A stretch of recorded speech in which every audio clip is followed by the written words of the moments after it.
በሶስት አቅጣጫ ከባድ ከበባ ውስጥ ነን የኤርትራው ጀነራል ኤርትራ ለነጌታቸው ረዳ የወሬ ጉብኝት ምላሽ ሰጠች። አደገኛዎቹ ድሮኖች ከሶስት አቅጣጫ አስመራ ላይ አነጣጥረዋል። ይሄ ሚቲዛቻ ተግባራዊ ሆነ። አውሮፕላን ማረፊያው በድሮን ተደበደበ። ቀጣዩ አስመራና ምጽዋ ላይ የሚያነጣጥር ነው ተብሏል። የኢትዮጵያ የቁርጥ ቀን ወዳጅ ኢራን በበኩሏ ለሻቢያ የጦር መሳሪያ በገፍ ማጓጓዣ ማጠናከሯ አነጋጋሪ ሆኗል። ኤርትራ ባልታሰበ ወጥመድ ውስጥ ራሷን አግኝተዋለች። ኢሳያስ አፈወርቂና ሹማምንታቸው ደንግጠዋል። ጉምቱ ጀነራል ደግሞ ሀገራቸው ስለገባችበት ከባድ አጣብቂኝ ወቅቱ ሲሉ ለወዲያፎ መራራውን እውነታ ነግሯቸዋል። ከሶስት አቅጣጫ የተጠመዱ ድሮኖች አይናቸውን አስመራ ላይ መትከላቸው እየተነገረ ይገኛል። ወዲህ ደግሞ የኤርትራው ማስታወቂያ ሚኒስቴር የማነ ገብረ መስቀል ስለነጌታቸው ረዳ የቡሬ ጉብኝት ድምጻቸውን አሰምተዋል። ጉዳዩ ትልቅ መነጋገሪያ ጉዳይ ሆኗል። ወዲህ ደግሞ የፈጥኖ ደራሹ አለቃ ጀነራል ሐሚቲ ዛቻውን ወደ ተግባር ለውጠውታል። አውሮፕላን ማረፊያው እሳት ዘንቦበታል። ቀጣዩ ላማ አስመራ እንደሚሆን እየተነገረ ይገኛል።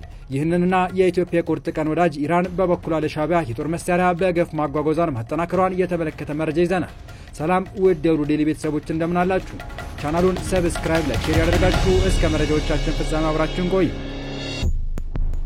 የኢትዮጵያ ከፍተኛ ባለስልጣናት ቡሬን የውሃ መንገድ አድርገውታል። የባለስልጣናቱ ወደ ታሪካዊቷ የድንበር ከተማ ቡሬ ብቅ እያሉ አሰብን በቅርብ ርቀት ቃኝተው የመመለሳቸው ነገር መደጋገሙ ኤርትራን አስጨንቋል።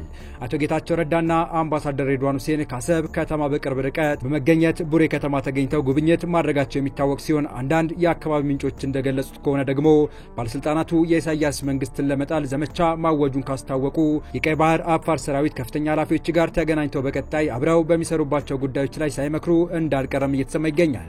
ያልታሰበ አጣብቂኝ ውስጥ እየገቡ መሆናቸው የተረዱት የአስመራ ሹማምንት ታዲያ እንደተለመደው በማስታወቂያ ሚኒስቴር በኩል ምላሽ የሰጡ ሲሆን የኢትዮጵያን የባህር በር ፍላጎት አጣጥለው ይቅርብሽ ስላት ባሰባት ሲሉም የተሳለቁበትን አስተያየትና ሀተታ ሰንዝረዋል። በጠቅላይ ሚኒስትር አብይ የምስራቅ አፍሪካ ጉዳዮች አማካሪ እነጌታቸው ረዳና የብሔራዊ ደህንነት ዳይሬክተር አምባሳደር ሬድዋን ሁሴን ድንገተኛ የቡሬ ጉብኝትና የተቃዋሚው የቀይ ባህር አፋር ሰራዊት የጦርነት አዋጅ የተደናገጡት የኤርትራው ማስታወቂያ ሚኒስቴር የማነ ገብረ መስቀል ይህንኑ እያረሩ መሳቅ በማሽላ ዘዴ የሚመስልና ይቅርብሽ ስላት ባሰባት የሚል እንድምታ ያለው ሐሳብ የሰነዘሩት ከቀናት በፊት በሰመራ ከተማ የተካሄደውን ስብሰባ በማስታከክ ነው።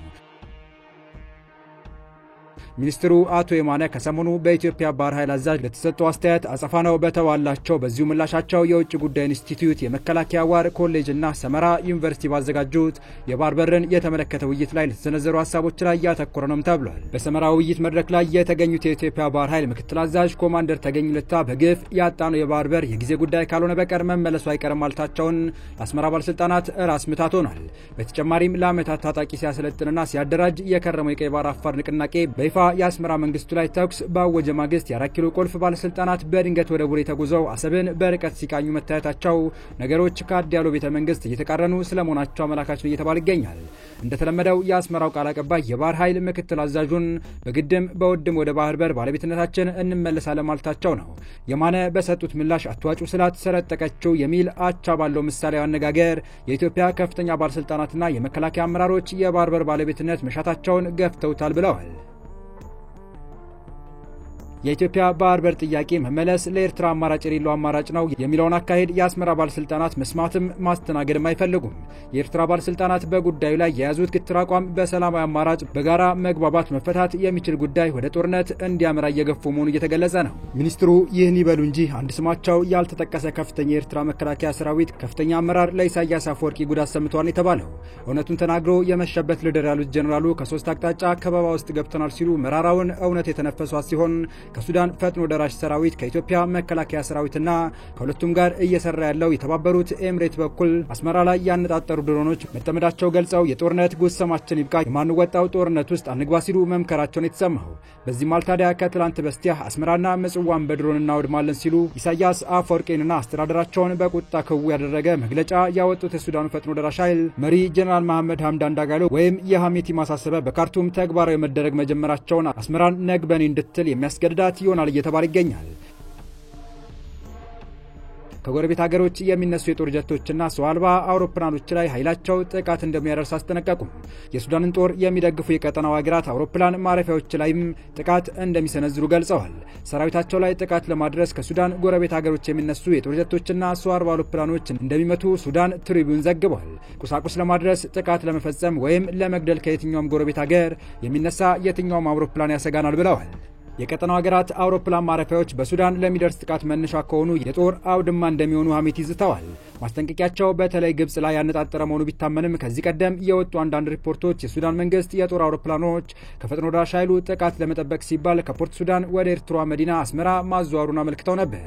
ግብጽ የሱዳን ጦርን በማሰልጠንና ሰው አልባ አውሮፕላን በማቅረብ በጦርነቱ መሳተፏ ሲገለጽ ቆይቷል።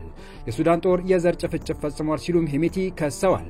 ጦሩ በዳርፉርና ኮርዶፋን ግዛቶች ጎሳ ተኮር ጥቃት በመፈጸም ሰዎችን ከምድረ ገጽ ሊያጠፉ ነው ሲሉም አክለዋል። በቅርቡ በኮርዶፎን ግዛት በደረሰ የሰው አልባ አውሮፕላን ጥቃት የጎሳ መሪ ተገለዋል።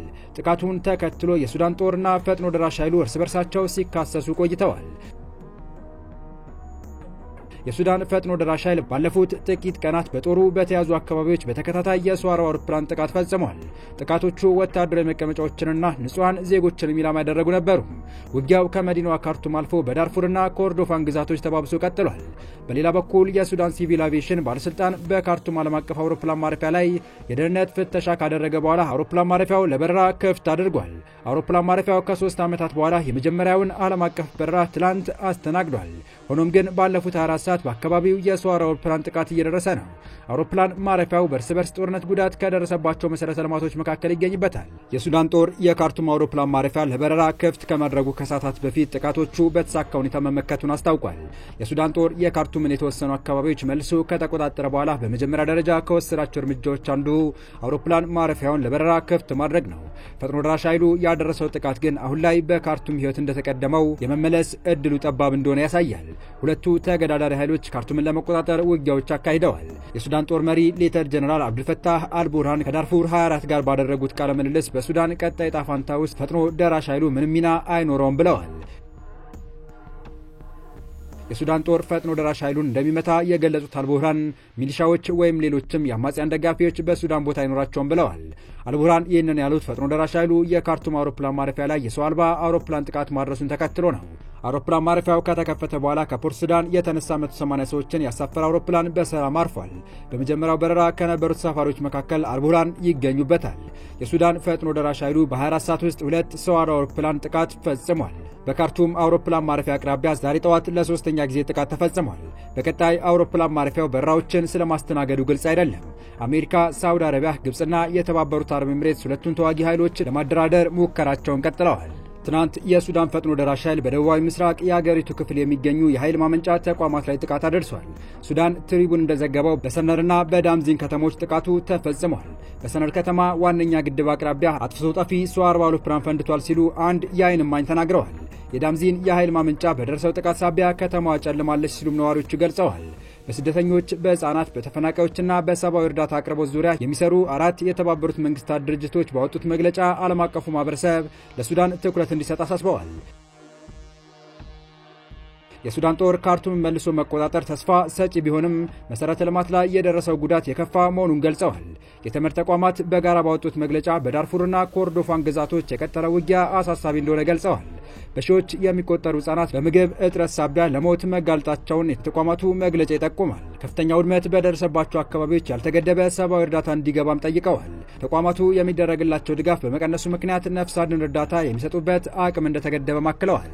ይህ በእንዲህ እንዳለ የኢትዮጵያ የቁርጥ ቀን ወዳጅ ኢራን በበኩሏ ለሻቢያ የጦር መሳሪያ በግፍ ማጓጓዟ ማጠናከሯ አነጋጋሪ ሆኗል። ኢራን ለኤርትራው መንግስት የጦር መሳሪያ ማጓጓዝ ቀጥላለች። ከታች የተያዘው የሳተላይት ምስል ቴህራን ወደ ኤርትራ ከላከቻቸው ካርጎች መካከል ያንዱን የሚያሳይ ነው። ምን ይጠበስ ለሚላውቁ ጠያቂ የመጥበሻውን የጠበሳውንና የጠባሹን ጂኦ ስትራቴጂ ማገናዘብ በራሱ በቂ ምላሽ ይሆናል። የተወደዳችሁ የቻናላችን ቤተሰቦች ለአሁኑ ለእናንተ ይመጥናሉ ብታደምጧቸው ታተርፉባቸዋላችሁ ብለን የመረጥንላችሁ ዕለታዊ መረጃዎቻችን እስካሁን ያደመጣችኋቸው ነበሩ። በተመሳሳይ ሀገራዊና ቀጠናዊ ጉዳዮች እንዲሁም ዓለም አቀፋዊ ጂኦፖለቲካ፣ ወታደራዊና አነጋጋሪ ክስተቶችን ዕለት ተከታትለን በትኩስ ይዘን እንደምንቀርብ እያሳወቅን የቻናሉ ቤተሰብ ካልሆናችሁ ሰብስክራይብ፣ ቪዲዮን ላይክ እና ሼር በማድረግ ተደራሽነታችን ታሰፉ ዘንድ አክብሮታዊ ግብዣችን ነው። አበቃን። ሰናይ ጊዜን ተመኘን።